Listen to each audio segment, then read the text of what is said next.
I still remember the harsh buzz of the overhead lights in the Phoenix corporate office, reflecting off the sterile glass table.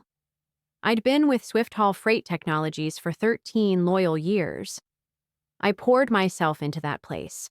Long hours, back-to-back deployments, and a dynamic routing platform that had saved them nearly $5 million a year.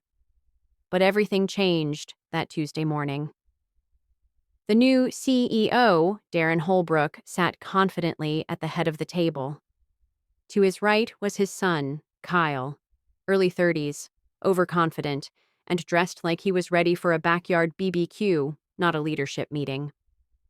Across from me sat my direct manager, Steve, avoiding my gaze like I didn't exist.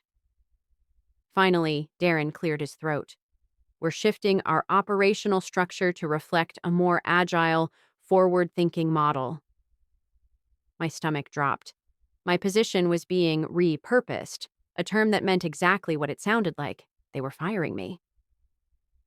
Kyle leaned forward with a smug grin and introduced his former fraternity brother Logan, who would be assuming my redefined responsibilities. The blood drained from my face. Still, I nodded politely and accepted the manila folder Steve slid across the table. Termination documents, final paycheck details, HR contact info. But what they didn't know? I had anticipated this. 2 weeks earlier, I'd accidentally received a Slack thread I was never supposed to see. It was nearly midnight when it buzzed on my phone. At first, I thought it was a misrouted alert. Then I read it. Kyle, Steve, and Darren all discussing my role. They called my platform clunky, said my mindset was outdated, and joked about replacing me once I delivered my last round of code updates. The last message chilled me. Once she finishes version 2.0, Logan can step in. She won't even see it coming. I saw it coming. I had already transferred the final code to my personal GitHub, tagged with encrypted watermarks tied to my laptop's MAC address, and timestamped in my home IP logs. Every line was secured with hidden ownership metadata, undetectable in the UI, but absolute in court. They thought they stole a finished product. They didn't know they'd just lit the match that would burn down everything they built on my back. They had no idea I'd protected my work. My phone buzzed. A calendar reminder. Coffee with recruiter, 6:30 p.m. I smirked. It was time to move forward. I had built that routing algorithm slowly, over 2 years. During the day, I juggled regular tasks. At night, I trained the model line by line, tuning it for accuracy and performance. It optimized freight movement, reduced fuel waste, and significantly cut late deliveries. Swift Haul saved nearly $4 million annually because of it. No one else came close to understanding it the way I did, because no one else had sacrificed like I had. I coded on weekends, used my personal laptop, ran simulations after midnight. Every layer, from the raw CSV parsing to the neural logic for rerouting in storms, was my signature. The system flagged breakdown risks, traffic spikes, even weather-related detours before they happened. Trucking companies loved it. Darren once called me the quiet engine of our success. But after that Slack thread, I knew I was just unpaid R&D to them. So I made peace with walking away. Later that night, I met a recruiter named Elise for dinner at a small bistro off Camelback Road. She leaned across the table and whispered, "Have you heard of Arklight Systems?" Before I could answer, my phone buzzed. It was Sasha, my old team's lead engineer. Her message read, "Logan showed up in flip-flops. Just asked what a staging environment is. I nearly choked on my water. He didn't even know the basics. And now he was running the platform I'd built." It only got worse. Sasha texted again an hour later. "Logan just deleted 2 directories. Thought they were redundant. They weren't. They housed core modules.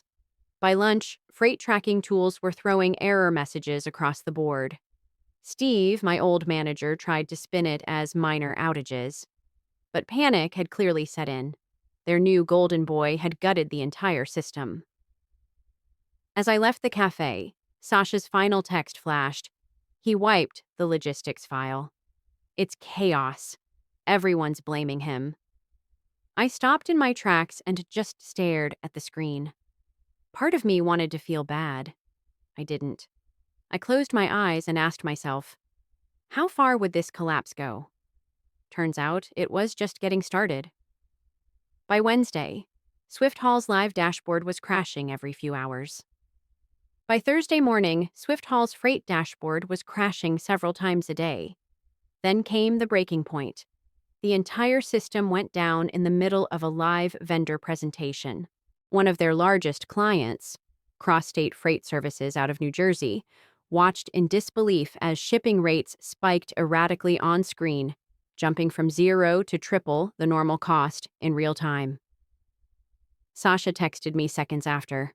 The room's imploding. Logan's sweating bullets.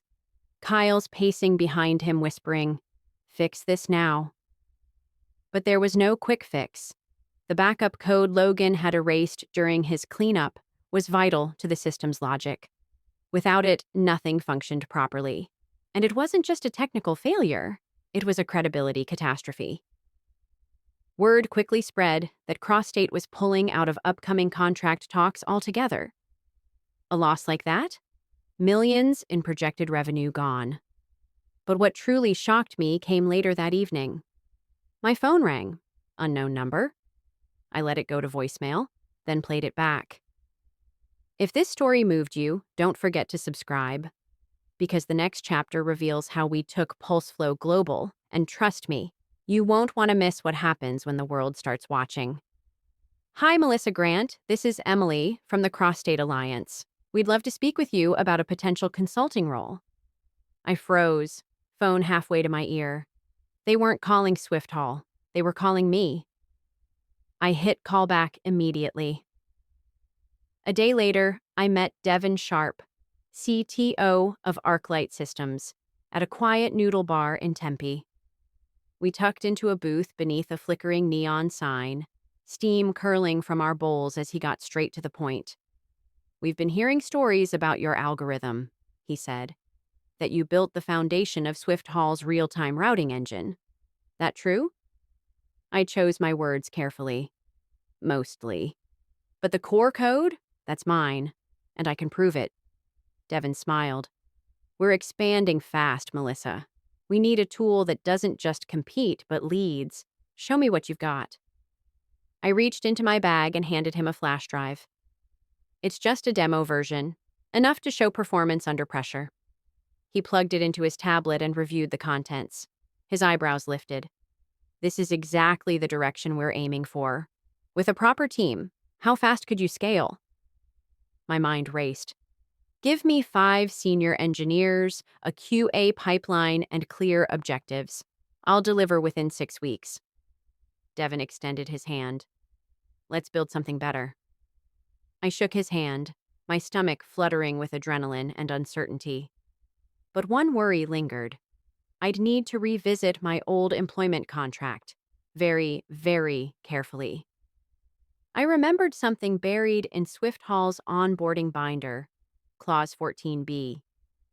I dug through the battered file I kept in my home office drawer and flipped through the dog-eared pages. All intellectual property created on company time with company equipment belongs to Swift Hall Technologies. The words made my throat tighten. A quiet anxiety crawled through my stomach. Did they have a legal claim to the algorithm? I took a deep breath and got to work. I combed through GitHub push logs, timestamped everything, matched it with my router logs and local backups. Every breakthrough had been logged after 7 p.m., usually closer to midnight. All of it on my personal MacBook, always from my home IP address in North Phoenix. Screenshots, metadata, email threads. I compiled it all into a secure archive. By 2 a.m., I sent it to Arklight's legal team with one sentence. "Please confirm we're clear." An hour later, Devin texted back, "You're bulletproof, Melissa. We'll take it from here." Still, I couldn't help but wonder. Would Swift Hall discover I was behind the growing rumors before I fully cut ties? The answer came faster than expected. Word of my exit started to ripple through the company. Engineers I'd mentored reached out quietly, asking if I had room for them wherever I was headed. They were burned out under Logan's leadership: disorganized meetings, vague expectations, and no roadmap. 3 quit outright that month, citing managerial breakdown. 2 more messaged me directly. "We want to follow you if you'll have us." Part of me felt guilt. I'd helped build that team. But loyalty had a limit. I talked to Devin. His response was instant. "We need experienced people. Send them." That night, I drafted emails to each of them with the subject line, "New Horizon." I offered no promises, just a glimpse into what Arklight was building. Their enthusiasm lit a fire under me. But it also meant this wasn't just my leap anymore. We were forming something bigger, even as Swift Hall buckled under its own arrogance. Then Sasha texted me again. "Brace yourself. Something's coming." Apparently, Swift Hall's founder, Linda Calloway, had received a damning internal report. 2 major vendors were threatening lawsuits over failed deliveries. Revenue damage, legal liability, reputation in free fall. She called an emergency board meeting without Darren, Kyle, or Logan. Inside Swift Hall's sleek glass HQ, panic took root. Steve scrambled through the halls, trying to manage damage control. Kyle hid in Darren's office. Logan? He stood at the break room window, sipping coffee, totally unaware of the storm heading his way. Meanwhile, Linda Calloway's confidential board meeting tore into the core issues: system failure, missing documentation, and the mass talent exit. Tensions ran high. Fingers were pointing. Questions circled like hawks. How did this get past leadership? Who approved Logan's promotion? And more importantly, where is Melissa Grant now? According to Sasha, my name was being whispered in every corridor. I couldn't help but grin when I heard. Maybe now they realized who had held the system together for over a decade. That night, I posted a short, cryptic LinkedIn update. Documentation is power. 10 minutes later, I saw Linda had viewed my profile. A few hours after that, an old blog post I'd written 5 years earlier began making rounds again. I'd nearly forgotten it. An op-ed on workplace equity in tech centered around how mid-career professionals often drive innovation when supported properly. Someone found it, connected the dots, and reposted it with a note. Melissa Grant was the mind behind Swift Hall's real-time platform. Who knew? Then it spread, like wildfire. A senior VP in supply chain strategy reshared it, adding, "We need to stop sidelining experience in favor of flash." By the next day, the post had hundreds of reactions and a flood of comments. Former co-workers who never acknowledged me inside Swift Hall now chimed in with praise. Strangers thanked me for bringing visibility to ageism and value-based leadership in tech. The validation was surreal. Then came the big announcement.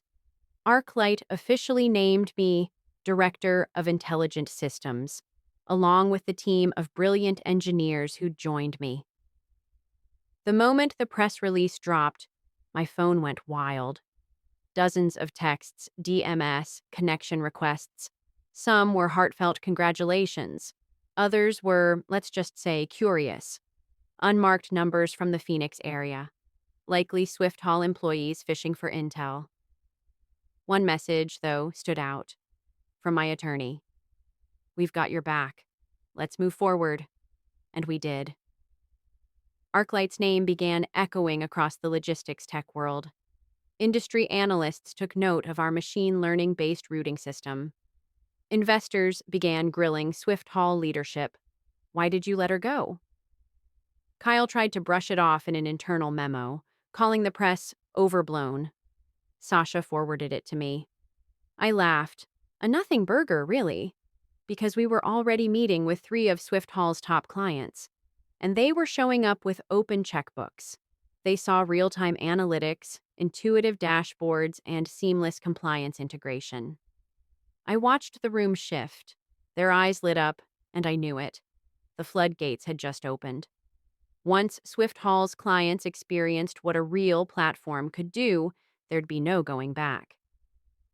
After the meeting, Devin grinned as he shook my hand. "We're about to change the game," he said. "Ready for what's next?" I nodded, heart racing. Swift Hall panicked almost immediately. They rushed out a statement announcing tech advancements under new leadership, promising enhanced features and greater efficiency. But inside, the place was a disaster. Logan and his skeleton crew were struggling to rebuild functionality with zero documentation. Every time they touched the code, something else broke. One former engineer leaked that entire core modules had been deleted, just gone, thanks to Logan's infamous cleanup spree. Resignations flooded HR. Burnout, bad leadership, lack of direction. Take your pick. Engineers were jumping ship weekly. An anonymous post on a freight tech forum simply read, "The platform's a mess. Leadership is lost." Meanwhile, Arklight's phone never stopped ringing. More companies requested demos. My calendar filled up fast. We were scaling rapidly.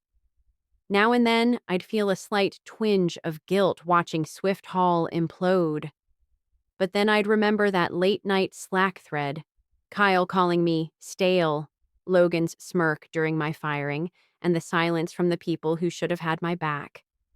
That memory burned enough to remind me this wasn't revenge. This was restoration. I uploaded my original white paper to a secure, time-stamped repository shared with Arklight's legal team and a group of IP attorneys. The message was loud and clear. This code was mine, and I could prove it. We officially rebranded the system under Arklight. After several brainstorm sessions, one name stuck: PulseFlow.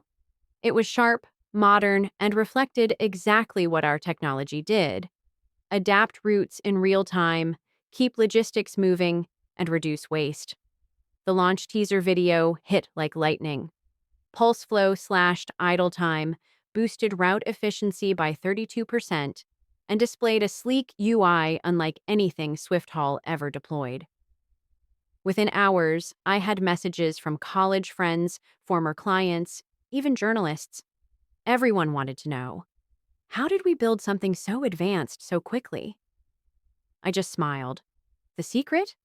Years of effort. And finally, a team that believed in the work. Swift Hall's reaction? Desperation. They released a sloppy press release, insisting their next-gen system would rival PulseFlow. But I'd already heard from Sasha. Kyle was furious. So furious, in fact, they sent a cease and desist to Arklight, claiming PulseFlow was a stolen product. I laughed when Devin waved it in. "Their move," he said. "Now it's our turn." Arklight's legal team fired back with precision. A 26-page rebuttal outlining every line of evidence. Git logs, time-stamped push history, IP addresses, device usage reports. Everything proved that PulseFlow was built off hours, on personal hardware. Third-party IP auditors confirmed my sole ownership. We even included statements from 3 former Swift Hall engineers, all verifying I worked on the system during nights and weekends. Compared to their vague claims, Swift Hall's cease and desist looked amateurish. The very next morning, Sasha called. Her voice was hushed but electrified. "Steve's freaking out. He's pacing the hallway yelling you set them up." I almost felt bad. Almost. But then Sasha forwarded a bombshell, a string of emails between Logan and Steve. In one of them, Logan had outright requested I do all development outside normal hours to avoid billing internal IT. That alone dismantled their claim that PulseFlow had been built on company time. I closed my laptop and leaned back in my chair, finally breathing deeply. Minutes later, Sasha texted again. I've got deposition receipts too. I'll testify if needed. At Swift Hall, founder Linda Calloway had seen enough. She convened a special board session. No Kyle, no Steve, no Logan. The topic? Containment and crisis response. The board reviewed financial reports, client departures, and the failed legal strategy. One veteran director was overheard muttering, Melissa Grant was the best asset we ever lost. The meeting turned into a war room. Linda demanded a formal review of all nepotism hires. Another board member slammed his fist on the table, demanding answers for why Logan, a man who thought staging environment meant furniture, was leading a multi-million-dollar platform. When Kyle tried to enter the room, he was denied. Security escorted him from the floor. Sasha texted me later. He looked like a balloon about to pop. Inside the boardroom, they began drafting exit strategies. Word leaked fast. An ex-colleague messaged me. They're about to clean house. I typed a quick update to Devin. Swift Hall's foundation is cracking. Time for phase 2. A week later, I got an unexpected email from Swift Hall's HR subject line. Potential opportunity. I nearly deleted it. But curiosity won. The PDF attachment laid it all out, a buyout offer. They wanted me back as Chief Technology Officer. Their pitch, return, rebuild, be rewarded. I burst out laughing. They had publicly humiliated me, handed my position to the clueless buddy of the CEO's son, and now they were practically begging me to return and clean up their mess. The audacity. I didn't reply. I forwarded the email straight to my lawyer. She handled it exactly how I hoped. Her formal response read, Ms. Grant is willing to discuss licensing her independently developed routing system to Swift Hall Technologies. However, any partnership will require clearly defined financial terms. We set the bar high, $6.2 million upfront, plus long-term royalties. It was aggressive by design. Let them feel what it's like to need the person they discarded. No more underpayment. No more stolen credit. No more dismissiveness. I might have felt a flicker of compassion until I remembered how they blindsided me in front of the entire department. My phone buzzed. Unknown number. I let it go to voicemail, but curiosity got the better of me. The voice trembled. Melissa, we need to talk. It was Steve. News was spreading quickly. One of Swift Hall's biggest accounts, Cross-State Freight, had officially moved to Arklight. Not for a trial, but for a full multi-year contract. Then more clients followed, drawn by PulseFlow's live demos and the undeniable performance metrics. Trade headlines exploded. Mass client exodus toward Arklight. Melissa Grant's comeback reshaping freight tech. It was happening. Live. Visible. Unstoppable. The company that once towered over me was now collapsing under the weight of its own arrogance. At Arklight, we celebrated cautiously but joyfully. Each new contract felt like a win for every undervalued voice in tech. The culture here was everything Swift Hall lacked. Transparent, respectful, energized. When we landed our fourth major client, Devin called for a spontaneous catered lunch. As I walked into the conference room, the entire team stood and applauded. My throat tightened with emotion. For the first time in years, I felt genuinely appreciated. No politics, no hidden agendas. Then my inbox pinged. A subject line read, Tech Today, interview request. A week later, I sat in a high-rise podcast studio overlooking downtown Phoenix. The view sparkled, but my palms were damp. Thousands of professionals would hear my story. The host, a seasoned journalist, leaned into the mic with a grin. Welcome, Melissa Grant, she said, her voice echoing warmly through my headphones. You've been called the hidden force behind Swift Hall's most successful tech, the host said, smiling into the mic. Now you're leading innovation at Arklight Systems. How does that feel? I glanced toward the sound engineer, then looked straight into the microphone. "It feels surreal," I said quietly, steadying my breath. "I gave that company over a decade. I built a platform that saved millions in operational costs, and when they no longer needed me, they replaced me with someone who didn't understand the basics." I didn't name Kyle or Logan, but anyone who'd followed the news already knew who I was talking about. The host leaned in. "Did you see it coming?" "I did," I admitted. "But I stayed because I believed in the work. I believed in the mission. And I thought, maybe if I just delivered one more breakthrough, they'd finally see my value." Then I addressed what mattered most: the importance of documenting your work, securing your ownership rights, and never assuming a company will protect your legacy. Because often, they won't. After the interview aired, my phone lit up with messages, supportive, encouraging, and one missed call from Kyle. I blocked the number. Days later, a Swift Hall scandal hit the front page. A leaked email revealed Logan had tried rewriting core code he didn't understand, creating a major vulnerability. Sensitive data from multiple freight vendors had been exposed. TechCrunch published the headline: "Swift Hall security breach tied to unqualified code edits." My stomach twisted. This wasn't just about bad leadership anymore. This was a data crisis with legal consequences. Sasha messaged me. "It's chaos. People are panicking. Vendors are threatening lawsuits. Kyle's in full meltdown mode." Part of me felt genuine sorrow for the good people left behind. But I also remembered how they sat silent in that room while I was being dismissed. That evening, Swift Hall's lead counsel called. Her tone was hushed. "We need your help," she said.